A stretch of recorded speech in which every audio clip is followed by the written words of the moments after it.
So we're really excited. We have a unique presentation today as everyone's kind of getting logged in. I'm going to go and talk briefly about Quest because in this new year, there's a lot of unique things happening. And if you haven't ever used your retirement account before, or you haven't gotten started in self-directed IRAs, or you're just kind of tiptoeing and figuring out, hey, is this a good thing for me? I'm not sure what to do. I'm going to let you guys know right now is the time, whether you work with Quest or not. Now is the time to leverage a self-directed IRA, mainly in real estate. So we've seen a lot of things up and coming recently that most people haven't realized is just right around the corner. So I'm going to talk a little bit briefly about how Quest can help out, what we're going to be doing for you guys today, and then we're going to be talking about, we have a very unique speaker who's going to be going over all sorts of things. So first off, how can we help, right? We always want to say that tomorrow starts today. And if you're not trying to be a motivational speaker or anything like that, but you always hear people say this, right? Tomorrow starts today. What does that mean? That means if you want to build yourself a better future, you got to get started right now. I don't care what it's in, right? So how can Quest do that for you, right? Honestly, what we're here to do is help you take control of your funds. Most people don't realize this, but they have a 401k, they have an IRA, they have a TSP, a pension plan, a 457, but they don't know what it's invested in. It's sitting in mutual funds or it's sitting in a stock. They can't control if it goes up in value. They can't control if it goes down in value. And most of the time, this is because they just didn't realize there was other options out there. Options like real estate, options like notes or mobile family homes, right? Options like, multifamily and private entities, small businesses, oil and gas. There's so much out there you can use your retirement account in, and you don't even realize it. It's a great way for you to take full control of your money. Quit letting other people take control of your life. Quit letting other people invest that capital for you, right? So I always get the question, what type of plans can be self-directed? There's all sorts of things from traditional and Roth IRAs, which are personal plans. You got the employer plans like SEP, Simples, solo 401ks, and even specialty accounts like the health savings account and a Coverdell account. So Quest does offer all of these. For some reason, people don't think we offer the solo 401k. Man, we love to set up the solo 401ks. It's one of the quickest and easiest ones for us to get established for an individual. So if you're curious about those, send me an email or let me know, right? A little bit about Quest. We are the premier self-directed IRA provider when it comes to real estate style assets. I assure you, and I promise you, you can look at the reviews and everything, you will not find a better custodian that can work harder, faster, quicker, and have more knowledge when it comes to using a self-directed IRA for any type of real estate related asset, right? We have well over 18,000 clients now, which is a great compared to where we were a few years ago, right? We can process any of your investment documents within 24 and 48 hours, which is funny because sometimes people still get mad when we don't process their investment on the same day. Guys, that is so far above what the industry standard is. It's unbelievable. It really is. So all investments can be processed in 24 to 48 hours, and we always aim to provide you some of the best customer service out there. We do this by consistent educational events, consistent training, right? Having a non-automated line, and you always get to talk to a live person. When you call Quest, someone actually answers the phone, right? We do this, in addition, we always have the free weekly webinars, right? Tuesday and Thursday, Saturday. We do virtual networking happy hours, and a lot of this content now is being included on YouTube. YouTube's a free platform, and Quest is starting to come around, and we're going to be pretty big out there in just the YouTube world. And if we have so many videos in any topic you can think of, from raising capital, notes, vetting deals, what to look out for, pitfalls, getting started, from very low-level beginner classes to the most advanced classes you can think of, like plan asset regulations. So make sure you check us out on YouTube. All right, guys? Without any further ado, I just want to take a minute and talk really briefly about our up-and-coming speaker right now. So he's been a friend of Quest for a long period of time, and he's done classes for us from some of the best-kept secrets out there that we've seen people utilize and do, right, when it comes to using an IRA or just real estate in general. But today he's going to be focusing on a different topic. So Glenn, are you with me today? I am, Derek. Great to be with you. Awesome. Thanks so much, Glenn. So I'm going to kind of let you take it away. I know you have a few little intro slides about your stuff, your things, but I'm still here the whole time. If there's any questions that pop up, please, people, Glenn is here to answer your questions. This is a two-way street. Raise your hand, put your questions in the chat box, and he'll get to them right away. If it's something that I can't answer, I'll stop him personally and let him know. So Glenn, take it away, man. Very good, very good. And first of all, it's great. It's great to be with everybody here tonight. It's my pleasure and my honor to do this. And I want to echo what Derek said. Quest is an awesome company to work with. My company has done a tremendous amount of volume of business with Quest, and they're just awesome. About half of our deals are really with Quest IRAs. So we appreciate Quest. And I always tell people too, I believe the greatest invention in the world is a Roth IRA. I tell everybody if they don't have one to get one, and I would suggest that because I'm going to tell you what, I don't think taxes are going to be going down, and the more you can get into Roth, growing tax free, I think that's the way to go. So what I'm going to do tonight is I'm going to go through quite a few different things tonight. I want this to be interactive. You have questions, like I'll take some at the end. And I told Derek to feel free to stop me if you've got any questions while I'm going through this. But I really appreciate everyone being here tonight. I wish we were all together in person, but hopefully that'll be in the near future. So this is my company's mission statement. We're a Christian company. We want to bring glory to God in everything that we do. This is the disclaimer. My attorney makes me show this, this is for educational purposes. I'm not here to solicit anything tonight.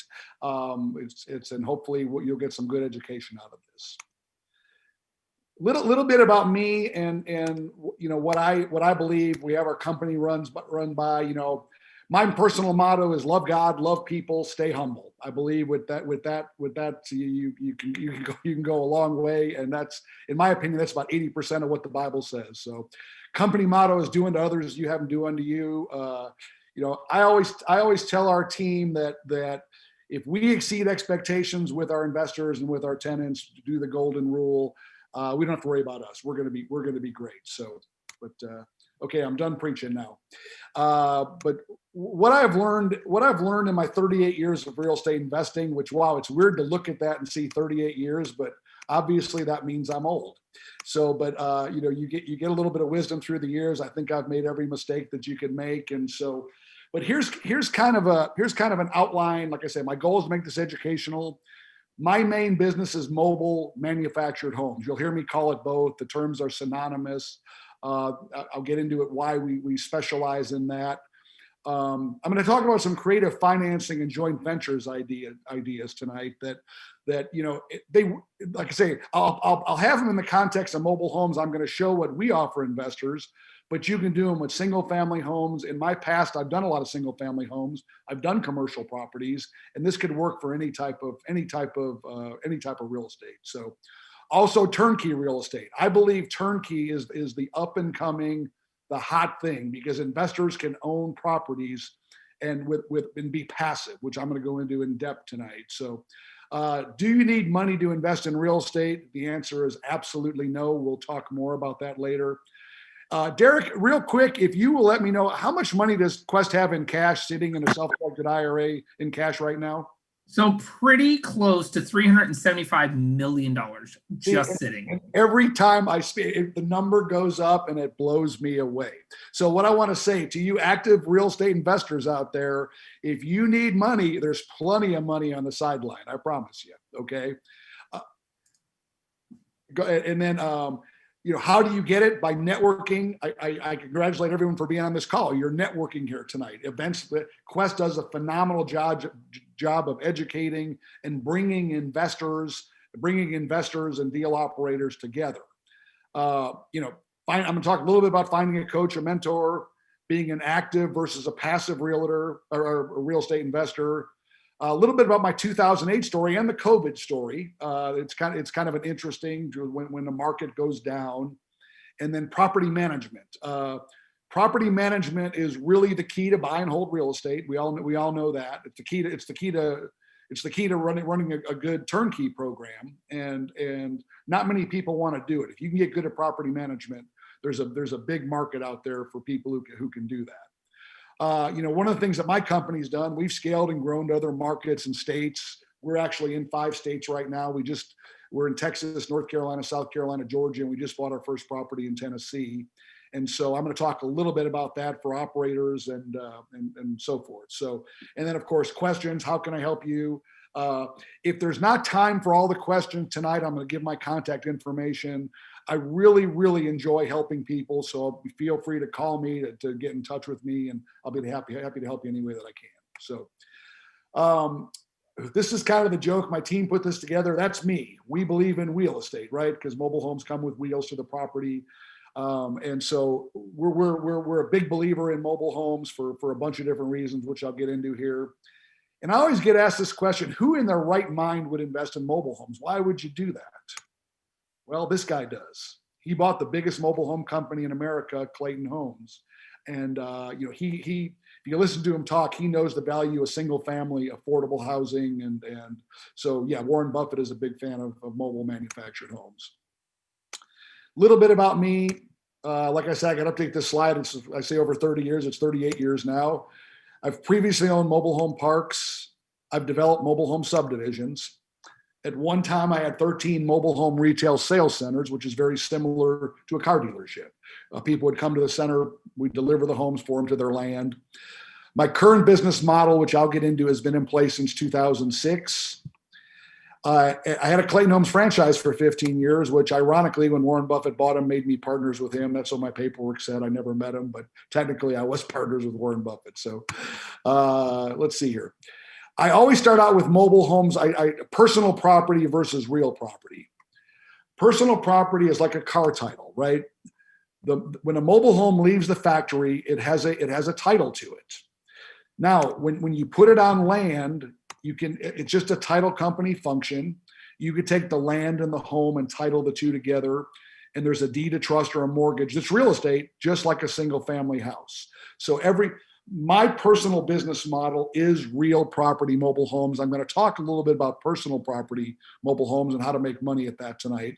But real property mobile homes is what I love because in just case in point, as far as people ask me, do mobile homes appreciate or depreciate? The answer is both. If it's a personal property mobile home, they depreciate. If they're real property, they appreciate. Case in point, properties I bought in Texas in the Dallas-Fort Worth area in 2012 have more than doubled now. I mean, properties we bought for 60 are worth 150 now. So we've seen tremendous appreciation because they are real property and there's a shortage of affordable housing in America. Both can be very lucrative, which I'm going to talk about both of them tonight. So I always want to, if we were live, I'd ask the question is how many people think this is what a mobile home looks like? And normally 80% of the hands go up. Okay. This is not what we buy. This is probably a 1960 or 70 metal sided house. This is more the type of house we buy. We're buying it's going to be normally, I'm going to say a 1,400 to 2,000 square foot house on a half an acre to an acre tract of land. Virtually has every amenity you could think of as a single family house. It does. I mean, the fireplaces, as you see, tape and texture, bullnose. You can get manufactured homes are a lot like cars. You can get a lower end, a mid end, and a high end. And some of them are you would never know you're in a manufactured home. So I'm going to put this up real fast. Like I say, they're site built home quality. They're secured to an FHA compliant concrete foundation. Now, why is that important? Because if you go to sell it to an individual, they can get the same FHA financing on a manufactured home as you can get on a single family house. Like I said, they're half an acre to an acre tract of land, 2x4s, 2x6 studs, plywood OSB flooring, just like a single family home, upgrade insulation, thermal pane windows, upgraded appliance cabinetry. I always tell this story because my dad was a mason contractor and a builder in Chicago. He's retired now. And he came down here and looked at about 15 of my properties and he was floored. He said, these are built better than a lot of the tract houses in Chicago. And when we're buying, we don't move anything. We're buying existing homes that are already on the land.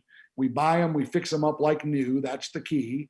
And they're half the price if you put a new manufactured home out there with the land. So there's a lot of positives to manufactured homes. Why are we in real estate? Which, of course, that's our joke name for it. But because we do believe it's the best kept secret in real estate investing. Here's why. It's typically half the cost or less of a single family home. In many cases, it's a third of the price of a single family home. In a lot of cases, the cash flow can be double. Okay. And I'll use an example here. In the Dallas Fort Worth area, a 2,000 square foot site built house is probably going to rent for $2,000 a month, and you're going to pay about $250 for it. We could buy a manufactured home, the same square footage, for probably somewhere around $80,000 to $90,000, and we're going to be able to rent that thing for about $1,400 a month. So if you do the math, the percentage, the returns on investment is much better. Much lower maintenance costs, foundation, plumbing issues. You hear horror stories of people paying $20,000, $30,000, $40,000 for foundations. A manufactured home, you take the skirting off, you re-level it, you put it back on, it's about $1,500 and you're done. So that's nice. Quality construction, like I said. Our company, we bought over 450 properties in the last 7 years. We use all private lending. We don't use banks. There's a lot of reasons I want to use private lending. You can move faster. Another shout out to Quest. Roughly half of our deals are IRA funds with Quest clients. So, like I say, Quest has been a fantastic partner for us, and it's nice for people in their IRAs when they're totally passive. They don't have to worry about it. They just got to look at their statement every month. The money's there, and that's what our company tries to do. We want the investors. We tell investors you got to be able to wire the money to the title company, and you got to be able to look at your statement every month to make sure the money's there, and that's all you do. Yeah, we're buying roughly 10 to 15 houses a month in Texas, North Carolina, South Carolina, Georgia. And like I said, we just bought our first property in Tennessee, and they're all secured by a deed of trust or a mortgage. Okay. I'm going to talk a little bit here about back in 2006, 2007, before the 2008 crash, right? I was buying the same properties I'm buying today. I was fixing and flipping mobile homes. I was doing 2 to 4 a month.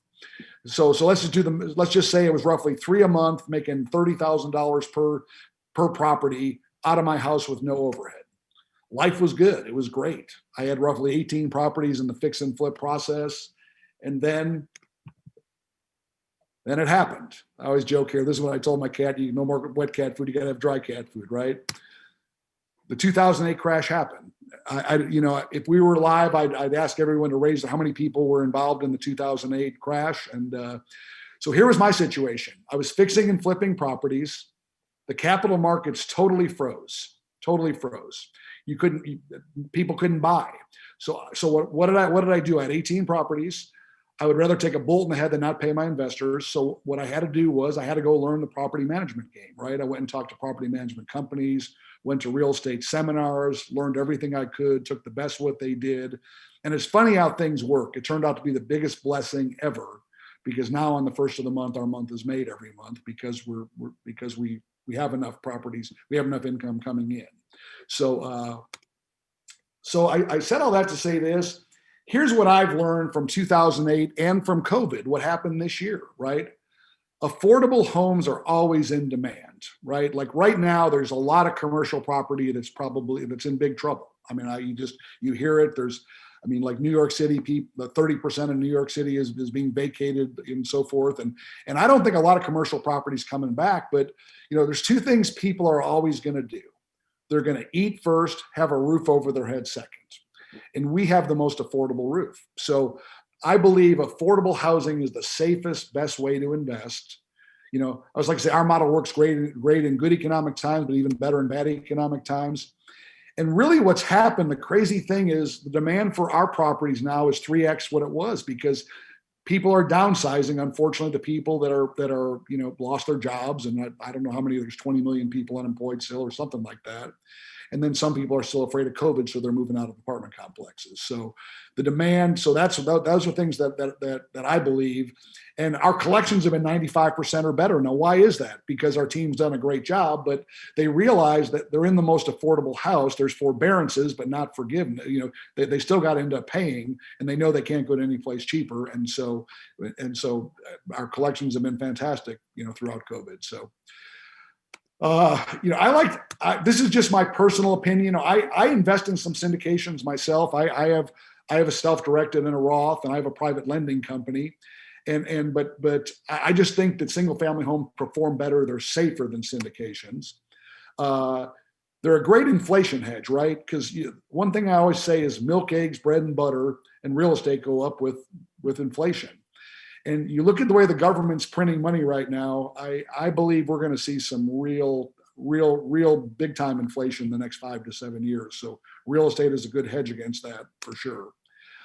And in my opinion, it's the best, safest way to build wealth and intergenerational wealth. So what I'm going to do now is switch gears here and talk a little bit about exit strategies. Okay. And some I'm going to spend a little bit more time on than others, but everybody's familiar with wholesale, right? There's both, that's the best way to get started.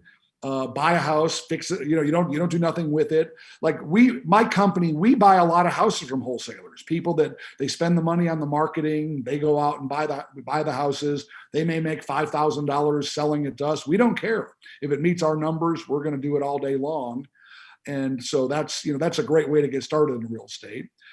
Obviously, fix and flip. That's when you're going to go ahead and do the rehab and do the work on it. And that's a great way, for investors, that's a good, we make good hard money loans. A lot of times these days you're getting, 9-12%. You can get a couple points on there for lending money for a year or less. Seller financing is a great exit strategy where, you go ahead and do a note on the property, have the money come in for a whole bunch of years. Buy and hold and rental. This is my favorite, and here's why. I'm going to pause here for a second because I think this is the way to build wealth. Okay, and I know a lot of people. I'm in 4 mastermind groups, and really, one of the groups is some of the biggest real estate investment companies in America, and there's about 80% of them do fix and flips, and they make a great amount of money. But it's just, to me, it's just like having a job. It's kill and eat, kill and eat, kill and eat. When you have monthly income coming in every month, not only are you getting the positive cash flow, you're getting the tax benefits. You get tremendous tax benefits from real estate. You're growing appreciation, which is growing tax deferred until you take it out. And so I believe that's why I love, and so many people are afraid of property management, tenants, toilets, and all that stuff you hear. I love it because I love that other people don't like it. So we made sure we got good at it. And so we were able to build this. And same thing with turnkey rentals too. What we do with our turnkey rentals is we're buying the home, fix it. We do everything for our investor. Okay. But the number one thing they want to know is, that we're managing the property because, we have a reputation that we do it well, right? Because if you're not managing the property right, the turnkey returns are going to be terrible. So when you do the property management, you can do the buy and hold, you can do the turnkey. There's also lease option and rent to own. You got to be careful. There's state laws that they're state specific. So you got to make sure you're in compliance with the state laws. But these are all great ways to do real estate, to invest in real estate. I'm gonna just go through it and keep in mind now, this is what we use for our manufactured homes, but this process works for single family homes. This works for commercial. This can work for any type of real estate. Okay. So we call option 1 buy and hold. The investor is passive. In our case, the typical investment is $60,000 to $90,000. The investor's in a lien holder position, just like a bank. We pay the investor 6% interest only. It's a 5-year interest only note, and we pay them monthly. We're also going to pay them 2 points as well. We guarantee our investors that they will make no less than 8% return on investment. That's never happened yet. And here's why, because the investor gets 35% shared appreciation. We're purchasing the property at a discount, 75% or less of fair market value. So they've got equity going in. And history has shown that conservatively, the returns are 10 to 14% on we call it our lending deals. And in the Texas, there's a lot of properties have been substantially more than that. But I always want to talk on what I feel comfortable quoting. So, but once again, this could work on single family homes. There's over 300 million in Quest and cash, which still blows me away. So there's a lot of people looking to deploy capital in real estate with good operators, people they know, like, and trust. So So do you mind if I ask you a quick question? Absolutely. Sure. So we have someone that, and it's just kind of going back to some of those manufactured homes for a minute, just before we get a little too far away from them. But what would you say the useful life on a high-end new manufactured home would be? Like if it's properly maintained, by the tenant and everything. Same as a single family home. Could be forever. It really could. Okay. And let me clarify that question. We buy primarily 1990 and later. Okay. If you buy the old ones, 60s, 70s, 80s, they're not going to hold up, right? Like we look at it that every 7 years you're going to put new carpet, new paint, new stuff like, just like a single family home. Typical maintenance. But if you're buying the later models, and really what we buy is the mid and the higher range. We don't buy the lower end ones, right? That's what we do. So they will hold up over time. But that's a great question. Yeah, and then the same person asked about the depreciation aspect. Does it work on a faster rate? I wouldn't think so. Okay, here's the deal. And some CPAs will say yes, some CPAs will say no. I am not here to give tax advice. Okay, so I would say the safe bet is it's 27 and a half years. But yes, there are CPAs that will say because it's manufactured homes, the IRS won't question it if you do 10 years. So but check with your CPA. I like that. I am not endorsing 10 years. I am not endorsing. Awesome. Check with your CPA. Okay. Awesome. So we still have some other questions, but I'm going to save them for the end. So I know some of you guys out there have asked other questions, but I know where they're going to fit it into the slides. So keep going, Glenn. Very good. Okay. We're going to go to the next one, or excuse me. This is a real live example. The loan amount was $88,000. The 6% is $440 a month. We pay 2 points, which is whatever 17. I can't. It's kind of blocked off by the screen there. But we pay the 2 points. 35% shared appreciation. So in this case here, the beginning additional equity to the investor, they've got $11,200 from the go, right? So that's really money that's growing tax deferred, and so it's of course, like I said, we usually see 3 to 4% appreciation a year. In some cases, like I say in Texas, I think you see more, right? So here's another thing too. I'm gonna show you too. This is kind of a creative thing, and I've done this several times. Some of my investors say because they're such high net worth people, and they're making $500,000 to $1 million in their dental practice, or they're a doctor, right? They go, I don't want the income. I'm like, oh, you poor guy. So what we do is we'll adjust the interest rate and adjust the back end. We'll do 4%, 55% back end, 2% interest, 75% back end, 0 interest, 100% back end. Okay. And so their motivation is that they could get all the appreciation growing tax deferred, that until they sell it, until we sell the property, they don't have to claim it on the taxes. They don't want the income today. So that's why I'm saying private investors, you can be flexible. It's what two people to create a win-win deal, where banks, they just want you to do what banks want you to do, right? So that's kind of a cool little deal there that we've used, and we've done. I'm not going to say we've done a ton of these, but we've done probably 10 of them in the last 7 years. We've done about 10 of these. So sometimes investors make too much money. So now I'm going to switch to the turnkey model. The turnkey model, the investor is still passive. The typical investment in our property is 75 to 95, but keep in mind this works for all kinds of real estate. You get the same tax benefits and depreciation as same real estate tax benefits, depreciation. Investor gets 100% of the cash flow and the profits upon sale of the property. Investor must pay for all repairs because they own the house now, right? We're going to property manage it for them. You can buy a 1-year warranty at closing, and people always ask me, do you buy the 1-year warranty? And I don't. Okay, because I found out they're not going to cover anything, because we're going to fix the house up so good. That's the key to what we do. We're putting new carpet, new paint, new air conditioning, new appliances. If it needs a new roof, we're pushing deferred maintenance down the road 5 to 7 years. So we don't buy the extended warranty. We get all the appliances new, so they got a warranty on them. Our company manages the property for the standard 10% gross monthly rental. At the bottom, I put on here, no one can predict the future. But our assumption, and history has shown this, is that equity and appreciation and rent increases over time will more than pay for the repairs. And that has been very, very true. So very, very true. But we always tell people For repairs, roughly 7%. You want, like, if you're getting $1,000 a month, take 7% of that and kind of tuck that away for repairs. That's the way that we like to say to do it. It normally isn't that much, but that will definitely, in most cases, cover you. Okay. So history has shown it's a 12 to 18% return on these conservatively. A lot of them have been way more than that. And the beauty of a turnkey model is when someone owns it, they can keep it for a year, 2 years, 5 years, 10 years, never sell it. Most of our investors, the cash flow is so good they don't ever want to sell them, so they don't sell them. Very few people have sold their houses, and we haven't sold a house in the last 10 years. We have not sold a house in the last 10 years.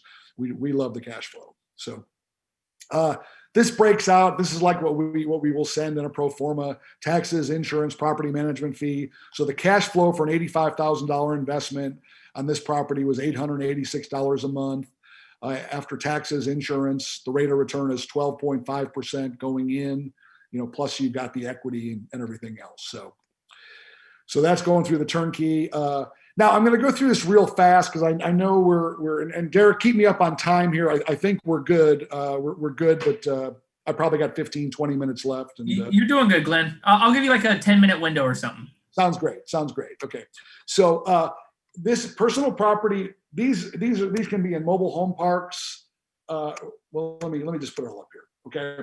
What I would do when I had my mobile home dealerships, and when I would have people come to my sales center and say, if you'll pull my mobile home off, I'll give it to you.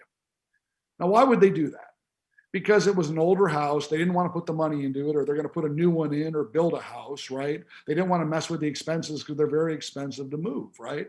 So sometimes we would do it. We would do that. And so what I'm telling everybody on this call tonight is, if you run an ad, if you go to mobile home dealers and say, man, you get the older homes that you don't want to mess with, just let me know. I'll go get them. If you can control the land or find the place to put them, that's the key. There can be real gold in this stuff, right? You can run the ads in Craigslist. If you develop a rapport with a mobile home park manager, you help them fill their park, create a win-win. There's tremendous upside here. There's tremendous upside on personal property mobile homes because hardly nobody messes with these. So like I said, I used to get calls all the time. Come pick up my home. You have it for free, right? So here's a real live example of what I did. Okay, it was a 1992 single wide, 3-bedroom, 2-bath, 14 by 70. Got it for nothing.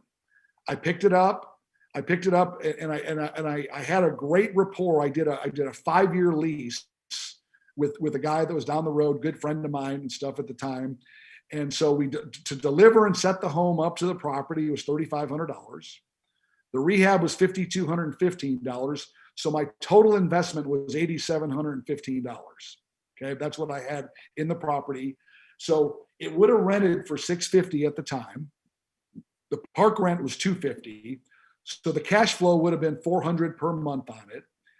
And so the annual cash flow would have been $4,800 for an $8,715 investment. You can do the return on it.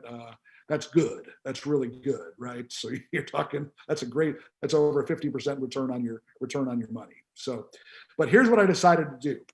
Because it was in a mobile home,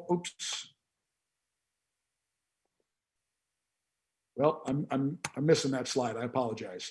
But what I did was this. I know it by heart. I ended up selling the home for $15,000. Okay. I took $3,000 down. So that made my investment $5,715. Okay. So I took $3,000 down and the payments were somewhere in the vicinity of like $350 a month or something like that. And why did I do that? I wanted, and it was a 5-year note. So I wanted the person that was buying it for me to see the light at the end of the tunnel. I got a good down payment. He was living in a house for under what the $650 rent was going to be for him. It's amortizing every month. The guy paid off the loan, fantastic. And there's no reason to get greedy on these things. I think the interest rate was 8 or 10% or something like that. But I gave him a good monthly payment. He won, I won. It was a great deal. So So there's real opportunity of personal property mobile homes if you control the land, or if you can do a long-term lease with someone who does control the land. Okay. So what I'm going to do now is I'm going to get into property management, and this is something to where, whether you're an investor, whether you're a real estate active investor or a passive investor, when you do have buy and hold real estate, it is the key to buy and hold real estate. So I'm going to go through really quick what our company, what we try to do, and how we try to do professional property management. Right? We know the markets. We know the markets like the back of our hand. We have clear and defined policies, maintenance policies, procedures. We have full-time employees dedicated to managing properties. Right? That's the key to it. And like I said, it's the backbone to successful real estate investments. Total backbone. And I'm going to say this. You hear, like I hear this about contractors, right? There's one good contractor for every 20 or 30 out there. And I hear that about property management companies. I really do. There are some good ones out there, but you've got to screen them. And so that's why we chose to do it ourselves. I couldn't in good conscience do investments with my investors if I wasn't responsible for the property management. And it's really, when you get the systems in place, it's not that hard. Tenants and toilets are nothing to be afraid of. And I'm going to tell you why, and I'll give you our secret sauce, why it works for us. Okay. We're always making sure they can afford the house. The income to debt ratio 3 times the rent cost, verifiable income. That's for sure. The lower credit score, the more money we get up front. Bad things happen to good people: divorce, death of a loved one. So there's some people that just they may have a low credit score, but they're good people, right? So when credit reports, histories will show these things, we dig deep on it. So what we do in some cases, we'll get 2 or 3 months deposit. And what does that do for us? Let's say we're getting 2 months deposit, because even if they're perfect, we get 1 month's deposit up front, right?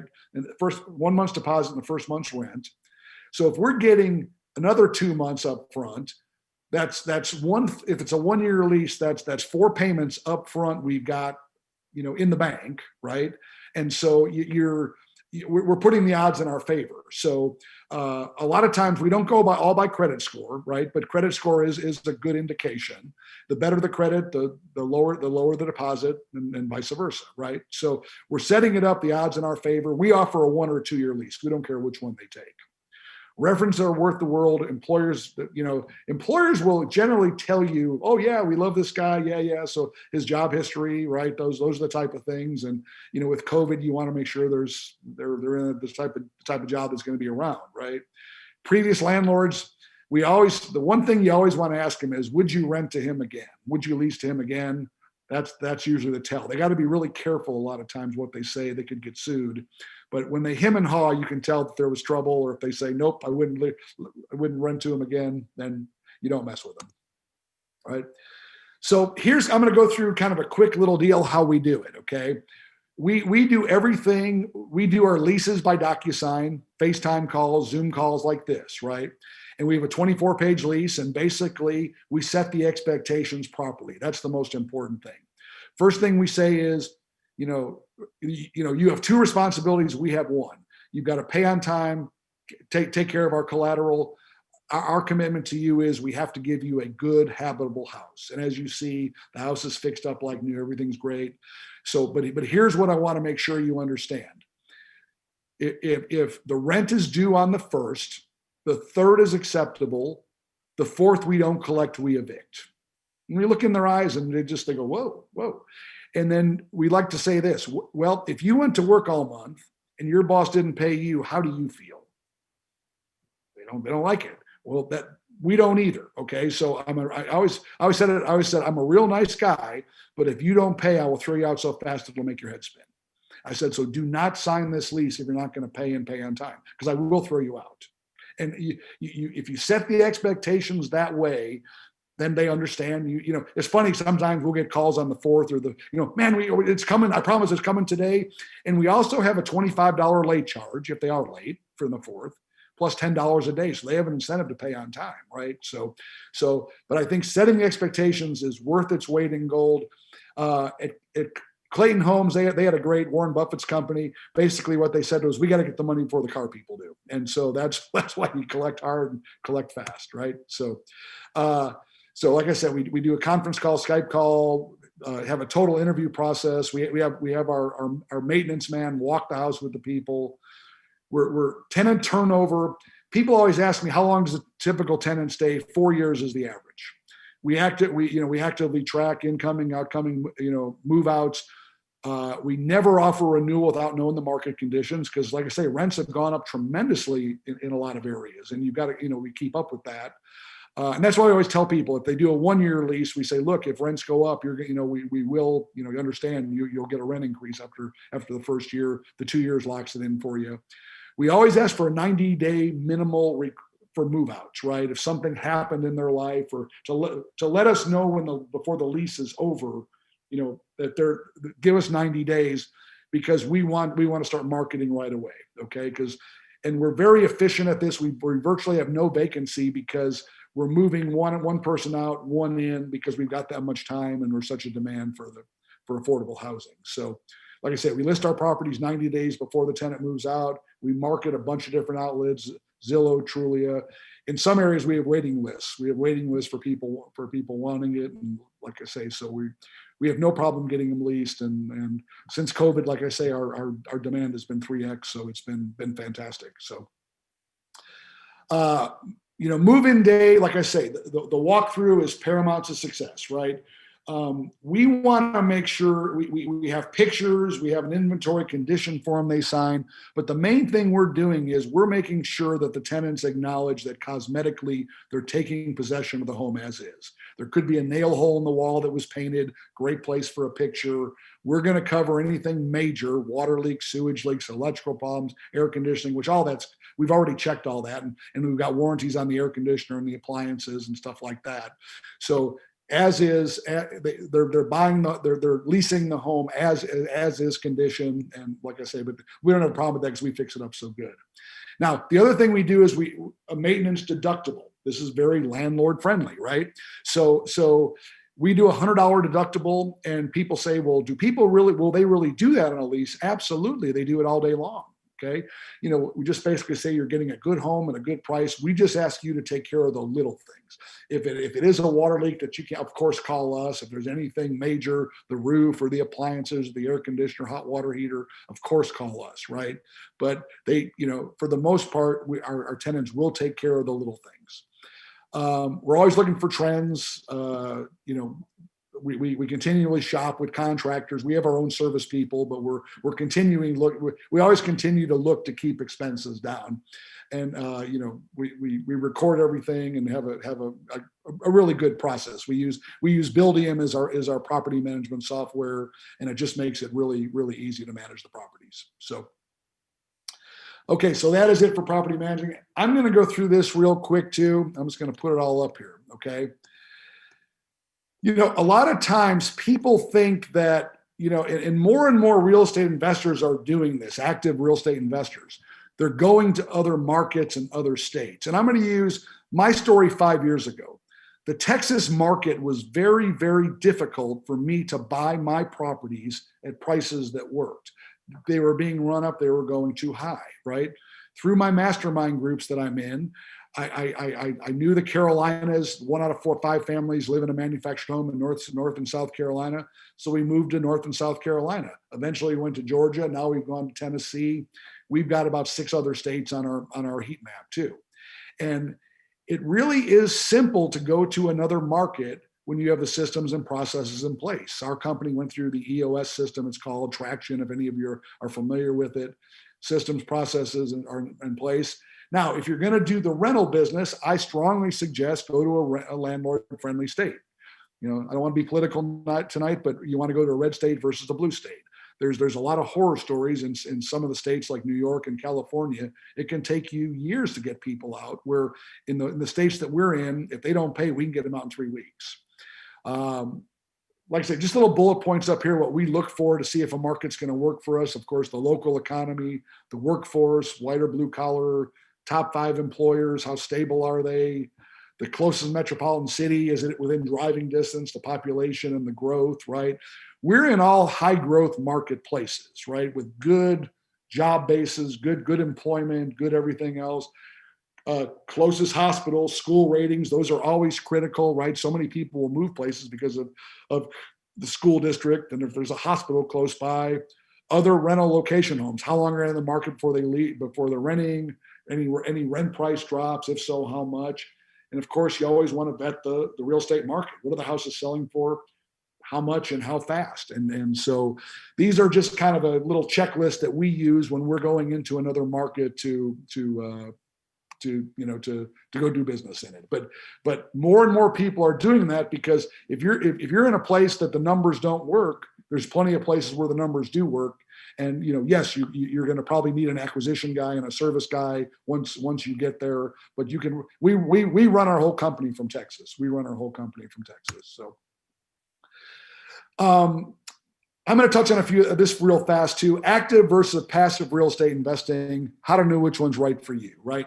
Obviously, if you got the bug, you want to be an active investor. Great, that's wonderful.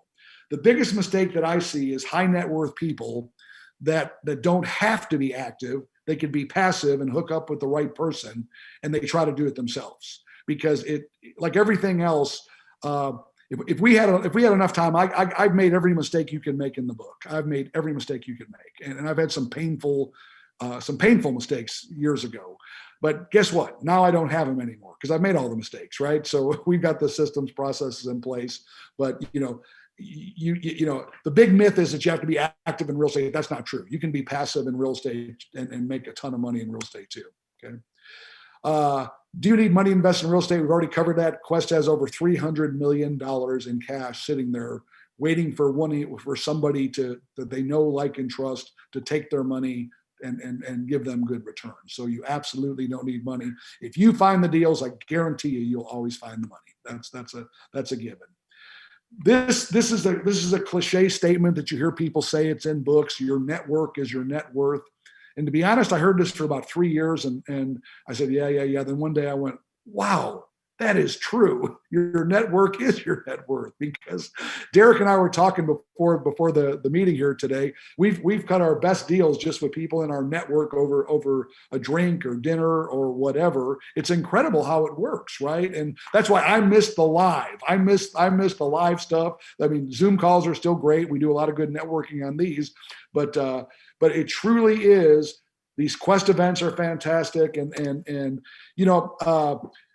I'm a big advocate of mastermind groups. Okay, like I said, I'm in 4 of them, and I pay. When I say pay, I invest roughly $100,000 a year in mastermind groups, and people go, "You got to be kidding me!"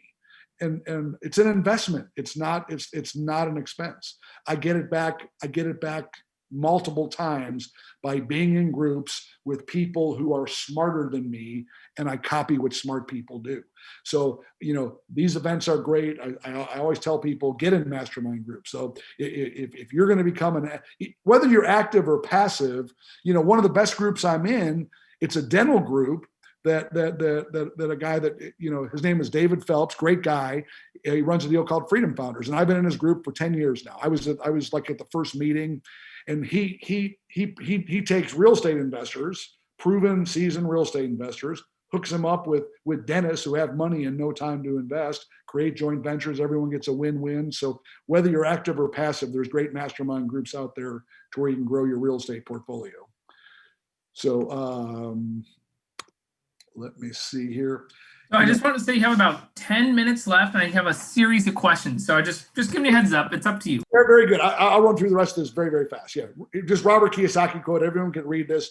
I totally believe this. Find someone who's already been there, right, where you want to go. That's one of the regrets I have, that I didn't really get a coach when I was younger. I probably should have. And I love Henry Ford's saying, whether you think you can or think you can't, you're right. That's one of my favorites. So, what I'm going to do is this, because all of you are on the call. If you hit I'm going to give you my contact information. We will send you this book for free. It's Private Lender Secrets. David Phelps, the guy I mentioned, him and I, we co-authored the book together. If you do want to make a donation, we give all donations to charity. It's a charity called Christian Media International, which feeds people in third world countries. I've checked it out. It's a great ministry, but the book is free. If you ask for a free copy, we will send it to you. This is a little bit more. It's an interview that was done that I did last, actually it was in May or June. It's called Titan Talk. It's on my website. It's on YouTube if you want more information about, our business, whatever. And there is my contact information. And like I say, if you go to the information at stromberginvestmentgroup.com, we'll be happy to send you the book. Or if you have any questions, anything I can help you with, I'll be more than happy to do it. So just leave that information up right now. Thank you so much. You got a ton of questions, both in the chat box and the question and answer. So guys, we're going to try to get to them all, but if we don't get to your question, that's why you want to take down his information right there. Get his, get Melissa's, get Brittany's, all three of them. One of them will reach out pretty quickly. So we're going to kind of just start right at the top, okay? Is the interest income on real estate passive Schedule E type income? And that's a CPA question. I'm not answering. Yeah. It's passive income. It's passive income. Normally you can label passive income several different ways, Bill. Good question, but it's one that you really want to ask a CPA strictly because if anyone else gives you that answer, it's considered tax advice. Correct. And that person can get in trouble just by physically saying it. But normally you can schedule passive income several different ways, whether it is Schedule C, Schedule E, etc. Correct. So, I just saw that one. My attorney said never give tax advice. Yeah. Can you talk a little bit more about this shared appreciation, mainly the providing more info like on the 35% aspect of the shared appreciation? Absolutely. So let's use simple numbers here, okay? Let's say the house is worth $100,000, okay? And $75,000, we're going to pay no more than $75,000 for the house. So you have $25,000 of appreciation from day one going into the deal, right? So I don't know if you got a calculator, but whatever it's 35% of 25,000 is, what is that there? 35. So, but that's what you got going in. Then real estate appreciates 25,000 times 35% shared appreciation. 8750. 8750. So the investor has that going in. Now, why do investors like that too? Because it is growing tax deferred, right? That 8750 is like real equity. Because I don't see real estate going down. That's me personally. Okay. I think we're going to see really big inflation with all the money printing, everything else. I think we're going to see really, now what the dollars buy, I don't know that, but I think we're going to see really big appreciation. But then if you're getting the 3 to 4% or more appreciation every year, you hold it for 5 years. And then, hopefully you've got $20, $30, $40,000, somewhere in that neighborhood of appreciation. So, that's why we structure it that way. It's a good deal for us because we're getting more cash flow because my company is owning the house. They're still getting the 6% every month. And then they get that big bonus at the end, which is their payday, and it grows and they don't have to pay taxes on it until they get it. So a couple slides ago, you're talking about back end, right? Can you explain a little bit more on that? And then also talk about some of the markets that you're currently in, if you're in just Texas or outside of Texas as well? And yeah, did you say back end? Yes. Yeah. Well, the back end, yes, we adjust that based on, like you're referring to the slide where the 4%, 55%. That's correct. That's correct. Yeah. And the reason we do that is when an investor requests it, right? Our standard program is 6% interest plus 2 points and 35% shared appreciation, minimum 8%. That's our standard program. But like I say, we do have investors, the poor guys that just make too much money and they don't want any more income right now, or they want a smaller amount of income. So they want to take more on the back end instead of the front end. So we're just trying to meet their needs. That's what we're trying to do. I see a lot of people like to take more profit on the back end because of how they structure the deals. As an example, if I'm doing the deal personally, I may want to take more upfront because from an individual standpoint, maybe I need the cash today. But some people are saying, I don't need the cash right now. I don't want it on my taxes. Or I'm using an IRA so I know the profit will be tax-free in the future. I'll take more money in the back end. And so depending on what you need, there's different ways to structure it. So. Absolutely. And like I say, that's the beauty of dealing with an individual private investor. You just create a win-win because everybody's looking for something different. That's all.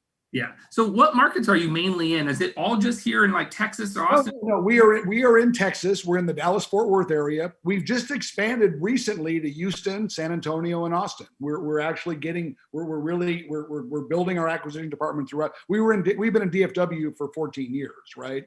But we're growing. We're expanding in Texas. We think the time is right. We think there's going to be a lot of properties coming available, and we think the time is right. But we're all throughout the state of North Carolina, South Carolina, and Georgia, and we're going into Tennessee. And the reason we're in those states is because they're great manufactured home states with great markets, and they're good states that they're landlord friendly and all of the above. The numbers work, and so that's why we're there. Yeah. So I got one question that's going to be for you and me here that just popped in. It says, why would you back end or upfront matter if you're using an IRA? And I'm going to say it really kind of depends on the deal, mainly because sometimes if you're willing to wait for the back end, you can actually get a bigger payoff. You can get a bigger point. You can get a little bit more on the back end than you can the front end. And right. So yes, you can. Now, in most cases, an IRA investor does want the cash now too, right? It's a healthy mixture, but yeah, most of your clients, they want the 6% coming in with the 35% shared appreciation. But every now and yeah, some people do. They want it more back end loaded because they see maybe a higher payday at the end. And but people, like I say, it's the people outside of the IRA when they're making too much money. Those are the main people that want the back end down the road. So I know you're part of Freedom Founders. One question that popped up in the chat box was some of the other mastermind groups that you've probably been a part of over the last decade or so. Is there any other groups that you like outside of Freedom Founders that you've been a part of as a mastermind? There's a bunch. I'm a member of Collective Genius, which but you've got to do like 50 deals a year minimum to be in that group, right? So it's the biggest guys in the country for the most part. I will say this: there's a bunch of different groups out there. There's more and more spin-off groups, mastermind groups that I'm not aware of. I would absolutely Google real estate mastermind groups and see what you come up with. They all have different criteria for who they're looking for, depending on where you're at in the real estate spectrum. And but I strongly suggest, there's some REI clubs that are real good too, right? There's some that can be really, really good, and there's some that aren't so good. So you just got to figure out, I think the goal is you want to hang around with people that are smarter than you, right? That's what I always say. For me, it's easy, right? So I hang around people smarter than me because I want to copy what they do, right? If they're ringing the bell, and like I learned the turnkey model in one of my mastermind groups, right? I go, that is brilliant. That is brilliant. You don't have to put a for sale sign. You got an automatic sale. You create a win-win. And so, but just hanging out with people, and like I say, just another plug for Quest. Quest does a fantastic job of education and networking, of bringing people together. And so, just groups like this, and I would just in real estate investment clubs, people will tell you too. But there's just so many groups out there that you kind of got to do your own due diligence and find one. Yeah. So one thing you just kind of said, which is funny, is hang on to smart people, right? A lot of times people think like I'm super smart, and really I'm just regurgitating what I heard or what I've learned from someone else that was smarter than me. Absolutely. And it's funny because I'm like, I never consider myself like a genius or super smart or anything like that, but I hang around Quincy Long and Nathan Long and you and David Phelps and Tom Barry and Eddie Gant and like these people that are just what I consider at a way higher level than me. And then when you start talking like them, you hang out with them, it just creates a different type of atmosphere and a different mindset.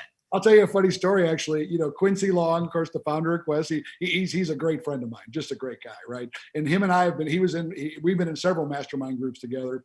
And for about 3 years, he goes, if you hear anything I say, get a Roth. And after 3 years, I finally go, I think he's right. I'm going to get a Roth. I laugh about it now because I go, well, how stupid was I? I didn't get it 3 years earlier, right? But it's funny how you need to pound it in. Sometimes you need to pound it into your head too. So absolutely. So We still got a series of other questions here, but guys, please take down Glenn's email right now so he can get to your questions right on a private level as well. If you have questions on how to use your IRA for these methods, reach out to me directly. Let me do this. Let me do this, Derek, too. Okay. I don't mind doing this. I would just, they can feel free to call me. Okay. I'm going to give my phone number out. I'll be happy to, I'm happy to help people. There's 100 people on here. That's a lot of phone. Well, you know what? I would rather take the calls than the emails because it takes way longer to type. Sometimes you can't communicate as well, and I can answer the questions better.